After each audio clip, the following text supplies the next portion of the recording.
ఇప్పటికి ఇంకా రిజర్వేషన్లు కొనసాగుతూ ఉన్నవి. 75 ఏళ్ళైనా ఈ దేశంలో అవును. స్వతంత్రం వచ్చి. ఎందుకంటే ఇంకా అసమానతలు పోలేదు కాబట్టి. అవును. జగన్మోహన్ రెడ్డి గారు ఏం చెప్తున్నారు? ఇందిరాగాంధీ రాజ్యాంగ నిర్మాతలేమో అసమానతలు తొలగే వరకు రిజర్వేషన్లు ఉండాలన్నారు. ఇందిరాగాంధీ గారు గరీబీ హఠావో అన్నారు. హ్మ్. ఆ తర్వాత వచ్చిన ఎన్టీ రామారావు గారు లాంటి వాళ్ళు పేద ప్రజలు వాళ్ళకు కూడు గుడ్డ నీడ ఇవ్వాలి అని వాళ్ళు మాట్లాడినారు. అవును. ఇంతమంది ఇన్ని మాట్లాడినా మరి ఇవాల్టి వరకు ఎందుకు పేదరికం తొలగిపోలేదు? హ్మ్. ఎందుకు తొలగిపోలేదంటే వాళ్ళని ఆర్థికంగా వాళ్ళకు హ్యాండ్ హోల్డింగ్ అనేది మనం చేయలేదు ఇప్పటివరకు. ఓకే. వాళ్ళు ఆర్థికంగా పైకి రావాలి. పైకొచ్చే వరకు గూడా హ్మ్. మీరెన్ని విమర్శలు చేసినా ఇట్లా బటన్ నొక్కి డబ్బులు వేయడం అనేది జరుగుతది. ఎవరికి వేస్తూ ఉన్నారు? పిల్లల చదువుల కోసం వేస్తున్నారు. హ్మ్. ఒంటరి మహిళలు బ్రతకడానికి వేస్తున్నారు. వృద్ధులు బ్రతకడానికి వేస్తున్నారు. లేకపోతే ఇతర రంగాలు వ్యవసాయ రంగానికి సంబంధించి గానీ, వృత్తుల్లో ఉన్న వాళ్ళకి గానీ, వివిధ వృత్తుల్లో ఉన్న వాళ్ళకి గానీ ఆర్థిక సహాయం చేస్తే వాళ్ళు తమ కాళ్ళ మీద తాము నిలబడగలుగుతారు. రెండవదేమిటి? వాళ్ళకి డబ్బిస్తున్నాను, వాళ్ళు తాగి పడుకుంటున్నారు, హ్మ్. ఏదో సోమరులైపోతున్నారు అని మాట్లాడుతున్నారు. హ్మ్. ఇవాళ మీరు గనుక ఆంధ్రప్రదేశ్ ఆర్థిక పరిస్థితి చూసినట్టయితే, హ్మ్. మీరేదైతే డబ్బు సంక్షేమం ద్వారా ప్రజలకి ఇస్తూ ఉన్నారో, ఆ డబ్బు మళ్ళీ మార్కెట్‌లోకొస్తున్న రుజువులు మీకు కనిపిస్తాయి. హ్మ్. తప్పదు కదా! వాళ్ళ దగ్గరకొస్తున్న డబ్బు వాళ్ళ వృత్తుల్లో పెడతారు. లేకపోతే వాళ్ళ ఇంటి అవసరాలకు పెట్టుకుంటారు. వాళ్ళ పిల్లల చదువులకు పెట్టుకుంటారు. వాళ్ళ ఆరోగ్యానికి సంబంధించిన వీటికి ఏదైనా మళ్ళీ మార్కెట్‌లోకొస్తున్నది కదా డబ్బు. ఆ అమౌంట్ వస్తది. మళ్ళీ ఆ డబ్బు పన్నుల రూపేణా ప్రభుత్వం దగ్గరకొస్తున్నది గదా! హ్మ్. కాబట్టి వాళ్ళు ఆ స్థాయి నుంచి హ్మ్. పైకి కొంత లేచే వరకు కూడా హ్మ్. ప్రభుత్వం ఇట్లాంటి కార్యక్రమాలు చేయాల్సిన సంక్షేమ రాజ్యం అంటేనే మనది వెల్ఫేర్ స్టేట్ అని చెప్పుకుంటాం కదా! అవునండి. సంక్షేమ రాజ్యం అంటేనే అది. పేదరికంలో ఉన్న వాళ్ళను పైకి తీసుకొచ్చే వరకు. హ్మ్. వాళ్ళు సెల్ఫ్ రిలయన్స్. ఓకే. వాళ్ళు స్వయం పోషకులుగా ఉండేట్టు, హ్మ్. గౌరవప్రదంగా జీవించేట్టుగా వాళ్ళు ఆ హ్మ్. స్థాయికొచ్చే వరకు ఈ కార్యక్రమాలు చేయాలి. ఎవరెన్ని విమర్శలు చేసినా ఇది తప్పదు అని చెప్తున్నారాయన. హ్మ్. ఇందాక రాజశేఖర రెడ్డి గారి దినచర్య చెప్పారంట. అంటే మార్నింగ్ ఎక్సర్సైజ్ చేయడం, నైట్ 9 గంటలకు పడుకోవడం చెప్పారు. మిగతా టైంలో కలుసుకోవడం సెక్రటేరియట్ ప్రజలు కలుసుకున్నారు. మరి జగన్మోహన్ రెడ్డి గారి దినచర్య ఎలా ఉంటదంటారు? ఆయనది కూడా పర్సనల్ డిసిప్లిన్ చాలా ఉంటది ఆయనది గూడా. ఆ! ఆయన గూడా ఆరోగ్యానికి సంబంధించి చాలా జాగ్రత్తగా ఉంటారాయన. హ్మ్. ఆయనకు దురలవాట్లేం లేవు. హ్మ్. ఆయన మందు జోలికి పోరు ఆయన. ఓకే. ధూమపానం లేదు. హ్మ్. ఇతరమైనయి లేవు. ఆయన రోజు జిమ్ జేస్తారు. జిమ్ చేస్తారంట. ఆ! ఆయనకు శారీరక సమ్మ శారీక శార శారీరకంగా దృఢంగా ఉండే, ఆరోగ్యంగా ఉండే అలవాట్లే ఉన్నవాయనకు. హ్మ్. నైట్ పడుకోవడం మళ్ళీ మామూలంట. 6 ఆయన గూడా కల్లా 6 తర్వాత మామూలుగా 6, 7 తర్వాత ఆయన గూడా హ్మ్. ఈ అధికార కార్యక్రమాలేం చేయరు ఆయన గూడా. చేయరండి. తర్వాత హాలిడేస్ కూడా పెద్ద కూడా ఏమి కార్యక్రమాలు పెట్టరని ఆయన చెప్తున్నారు. దాదాపుగా అట్లా ఏం లేదు. హ్మ్. హార్డ్ అండ్ ఫాస్ట్‌గా బట్ ఒక సిస్టమ్. ఆ సిస్టమ్ ప్రకారం ఏదో హ్మ్. ఏమంటారు అరాచకంగా ఉండకుండా హ్మ్. ఒక పద్ధతి ప్రకారం అధికారులైనా సరే, ఉద్యోగులైనా సరే, ఎవరైనా సరే హ్మ్. ఒక భాగం కుటుంబంతోటి, వ్యక్తిగత జీవితంతోటి ఉండాలి. హ్మ్. వ్యక్తిగత జీవితంలో ఉండాలి అని అందరూ అట్లా ఉండాలని కోరుకునే ముఖ్యమంత్రి ఆయన. అది ఎంప్లాయీస్ కూడా తొందరగా వెళ్ళిపోమని వాళ్ళకి 6కు ఎప్పుడు వెళ్ళిపోమని చెప్తారని ఇప్పుడు తెలిసింది. ఎవరైనా కూడా రాత్రి 12 దాకా ఎందుకు పని చేయాలి? హ్మ్. ఇప్పుడు మనం సిస్టమ్ పెట్టుకున్నాము. ఉదయం 10 నుంచి 6 వరకు ఆఫీసు వేళల్లో అన్నప్పుడు 6కి వాళ్ళు పని పూర్తి చేసుకొని వెళ్ళి వాళ్ళ వ్యక్తిగత జీవితం చూసుకోవాలి. పిల్లల్ని చూసుకోవాలి. వాళ్ళ చదువులు చూసుకోవాలి. హ్మ్. లేదా ఇంట్లో భార్యను చూసుకోవాలి. లేకపోతే వాళ్ళ ఇతర సమస్యలు ఏమైనా ఉంటే చూసుకోవాలి. హ్మ్. వాళ్ళు 24 గంటలు పని చేయాల్సిన అవసరం లేదు కదా! హ్మ్. అవసరమైతే తప్పదు. బట్ అవునండి. వీలైనంత వరకు హ్మ్. మీరు మీ ఆఫీసు మీ ఉద్యోగ విధులు హ్మ్. ఈ సమయంలో చేయాలి. హ్మ్. మిగతా సమయం మీ కార్యక్రమాలు, మీ వ్యక్తిగత జీవితం. ఓకే అండి. భారతి గారు కూడా మీకు తెలిసే ఉంటది. ఎందుకంటే కొన్ని చాలా వరకు నాకు పెద్దగా పరిచయం లేదు వారితో. అంటే వారు హ్మ్. సాక్షి చైర్పర్సన్‌గా ఉన్న కాలంలో నేను సాక్షి టీవీలో, సాక్షి పేపర్‌లో హ్మ్. నేను కన్సల్టెంట్ ఎడిటర్‌గా పనిచేసినాను కాబట్టి, ఓకే. అప్పుడప్పుడు వారిని కలుస్తూ ఉంటాను. సౌమ్యురాలు ఎవరి వి అనవసరమైన విషయాల్లో హ్మ్. జోక్యం చేసుకోరు. హ్మ్. పెద్దగా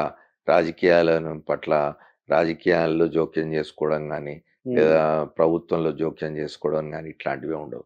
రాజశేఖర రెడ్డి గారు జీవించున్నంత కాలం జగన్మోహన్ రెడ్డి కూడా ఏనాడు ప్రభుత్వంలో జోక్యం చేసుకునే వ్యక్తి కాదు.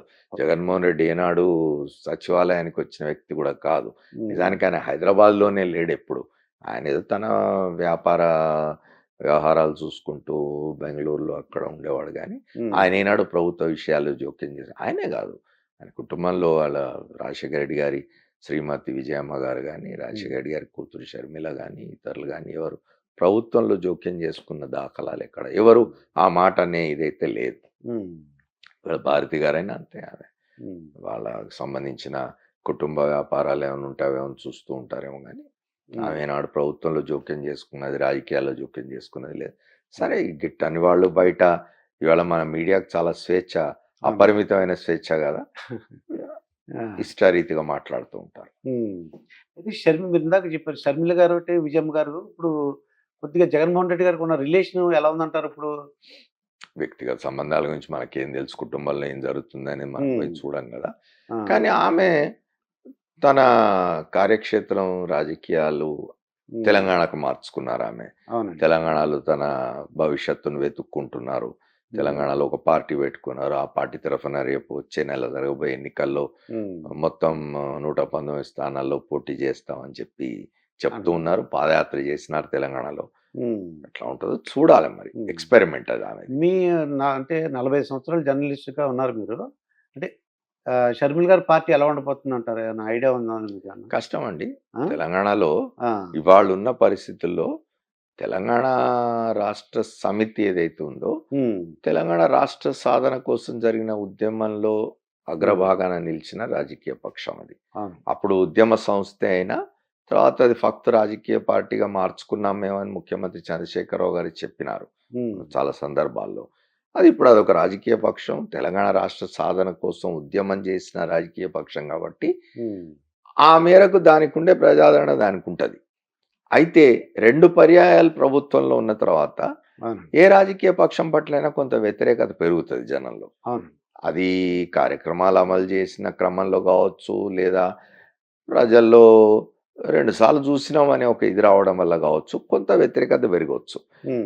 కాంగ్రెస్ పార్టీ కూడా ఇవాళ కొంత బలం పుంజుకున్నది తెలంగాణ ప్రాంతంలో. భారతీయ జనతా పార్టీ కూడా కొంత బలం పుంజుకున్నది. కాబట్టి ముక్కోణ పోటీ జరిగే అవకాశం ఉంది తెలంగాణలో. ముక్కోణ పోటీ జరిగితే ఎవరికి లాభం అనేది ఇప్పుడే అంచనా వేయడం కష్టం. హంగ్ వచ్చినా రావచ్చు, చెప్పలేము. అది ఇట్లాంటి దీనిలో భారతీయ జనతా పార్టీ జాతీయ పార్టీ, కాంగ్రెస్ జాతీయ పార్టీ, టిఆర్ఎస్ అంటే ఇప్పుడు బీఆర్ఎస్ గా మారింది, తెలంగాణ రాష్ట్రం సాధించిన పార్టీ. ఈ 3 బలమైన పక్షాలు తలపడుతున్న క్రమంలో షర్మిల గారి పార్టీ లాంటి వాటికి అవకాశం ఉండేది లేదు, తక్కువ. అది ఆవిడ గ్రహించలేకపోయిందండి. ఆవిడ గ్రహించలేకపోయారా, గ్రహించగలిగి పరీక్షించుకుంటున్నారా బలం తెలియదు మనకు. కానీ ఏమవుతాడు, దానివల్ల ఏదో ఒక పక్షాన్ని నష్టం కూడా జరగవచ్చు. కొన్ని ప్రభుత్వ వ్యతిరేక ఓట్ల తీసుకుపోవడం వల్ల ప్రభుత్వాన్ని వ్యతిరేకిస్తున్న ఒక రాజకీయ పక్షం దేనికైనా నష్టం జరిగే అవకాశం ఉంటుంది. అయితే అంత నష్టం చేసే విధంగా షర్మిల గారి పార్టీ బలోపేతం అయిందా తెలంగాణలో అంటే చెప్పడం కష్టం. ఆ మధ్యన ఈ షర్మిల పార్టీని తీసుకెళ్లి కాంగ్రెస్ లో కలుపుతున్నారని అన్నారు కదండి. చర్చలు జరిగినట్టున్నవి. వాళ్ళు కాంగ్రెస్ పార్టీ జాతీయ స్థాయిలో కాంగ్రెస్ పార్టీ రాజశేఖర రెడ్డి గారి కుమార్తె కదా. అవునండి. రాజశేఖర రెడ్డి గారి ఇమేజ్ ను కొంత వాడుకోవడం కోసం అని చెప్పి ఆమెను తమ పార్టీలో చేర్చుకునేందుకు కొన్ని ప్రయత్నాలు అయితే చేసినట్టున్నారు. అవి ఫలించినట్టు లేవు ఇంకా.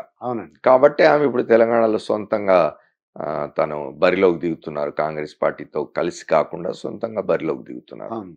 కాబట్టి తెలంగాణలో రాజశేఖర్ ఇప్పుడు మీరు చూడండి, ఎన్టీ రామారావు గారి ఇమేజ్ ను వాడుకోవడానికి పురంధేశ్వరి గారిని బీజేపీ వాళ్ళు ఆంధ్రప్రదేశ్ లో అధ్యక్షురాలు చేసినారు బీజేపీకి. అదే కాన్సెప్ట్ వాళ్ళది. అట్లా తెలంగాణలో కూడా ఏమన్నా రాజశేఖర రెడ్డి గారి ఇమేజ్ వాడుకోవడానికి బహుశా షర్మిల గారిని పార్టీలో చేర్చుకొని కాంగ్రెస్ పార్టీ తరఫున ప్రచారం చేయిద్దాం, తిప్పుదాం అని అనుకుని ఉంటారు. కానీ మరి అది ఎందుకు సాధ్యపడలేదు, వాళ్ళ మధ్య టర్మ్స్ అండ్ కండిషన్స్ ఎందుకు కుదరలేదు మనకు తెలియదు. అయితే రాజశేఖర రెడ్డి గారికి ఒక ఆత్మ అని ఉండేవాడు. కేవీపీ రామచంద్రరావు గారు. నా ఆత్మీయ కేవీపీ రామచంద్రరావు అనేవారు. అవును. అలాగే మన జగన్మోహన్ రెడ్డి గారికి ఎవరు ఉన్నారా సార్ ఆత్మలని గాని, లేకపోతే దగ్గర క్లోజ్‌గా ఇప్పుడు డిస్కస్ చేయడానికి? ఒక్కొక్క రాజకీయ నాయకుడు, ఒక్కొక్క ముఖ్యమంత్రి హ్మ్. ఒక స్టైల్ ఉంటదండి. అవును. అట్లా ఒక పద్ధతి ఉంటది. రాజశేఖర రెడ్డి గారు ఏమిటి అంటే, ఆయన విద్యార్థిగా ఉన్న కాలం నుంచి మిత్రుడు కేవీపీ రామచంద్రరావు. హ్మ్. వాళ్ళిద్దరు నిజంగా గూడా రాజశేఖర రెడ్డి గారు చెప్పుకున్నట్టు, రాజశేఖర రెడ్డి గారు హ్మ్. ఒక ముఖ్యమంత్రి, కాంగ్రెస్ ముఖ్యమంత్రే. ఆయనకు రాజశేఖర రెడ్డి గారికి మధ్య విభేదాలుండేవి హ్మ్. రాజకీయంగా, స్వపక్షంలోనే. అట్లాటప్పుడు రాజశేఖర రెడ్డి గారితో మాట్లాడడానికి హ్మ్. పిలిస్తే వెంట రామచంద్రరావు గారిని తీసుకుపోయినారట. హ్మ్. తీసుకుపోతే ఆ ముఖ్యమంత్రి, మనిద్దరం మాట్లాడుకుందాం, ఆ వ్యక్తి ఎందుకు